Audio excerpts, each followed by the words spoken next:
घमंडी महारानी। राजनगर में एक राजा रहता था।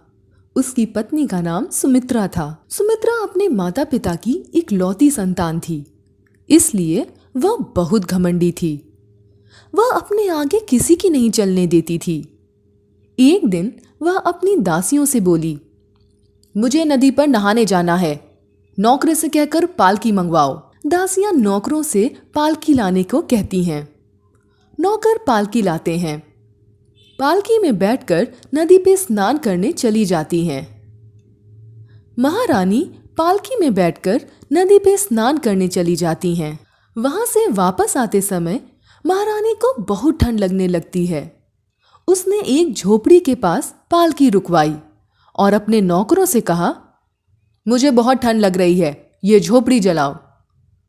एक दासी बोली, महारानी, ये झोपड़ी किसी गरीब की होगी, हम किसी की झोपड़ी कैसे जला सकते हैं? सुमित्रा कहती है, ये 4 तिनकों की झोपड़ी की क्या कीमत है? जिसकी भी है, मैं उसके लिए दूसरी झोपड़ी बनवा दूंगी। सुमित्रा के नौकर उस झोपड़ी में आग लगा देते हैं। सुमित्रा हाथ सेक कर चली जाती है। बाद में वहां एक साधु आता है। वह झोपड़ी उस साधु की होती है। साधु जली हुई झोपड़ी देखकर हैरान हो जाता है।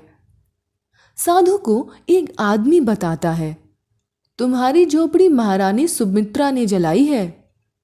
साधु राजा के पास महल जाता है और राजा को सारी बातें बताता है।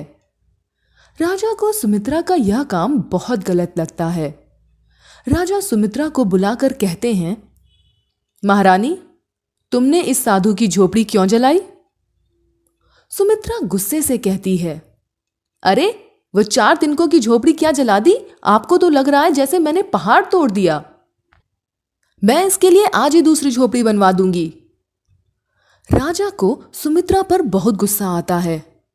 वह सुमित्रा से कहते हैं, महारानी, तुमने गलत किया है इस साधु की झोपड़ी को जलाकर। तुम्हें इसके लिए दंडित किया जाएगा और आपका दंड यह होगा कि इसकी झोपड़ी आपको खुद अपने हाथों से अपने कमाए हुए पैसों से बनानी होगी और जब तक तुम वह झोपड़ी नहीं बना देती तब तक तुम महल में प्रवेश नहीं कर सकती। सुमित्रा को राजा के ऊपर बहुत गुस्सा आता है, लेकिन वह कुछ कर भी नहीं सकती है। सुमित्रा जंगल में रहने लगी। वह रोज लकड़ी काटकर बाजार में बेचकर आती। कुछ पैसों से वह झोपड़ी बनाने का सामान लाती और कुछ पैसों से अपना खाना खाकर पेट भरती। सुमित्रा ने अपनी मेहनत और लगन से 1 साल में वह झोपड़ी बनाई। राजा सुमित्रा की मेहनत देखकर बहुत खुश हुए। अब सुमित्रा को भी समझ आ गया था कि गरीबी में रहना कोई आसान काम नहीं और गरीब लोग कितनी मेहनत से अपनी 4 तिनके की झोपड़ी बनाते हैं। राजा आदर सहित दोबारा सुमित्रा को महल में ले जाते हैं।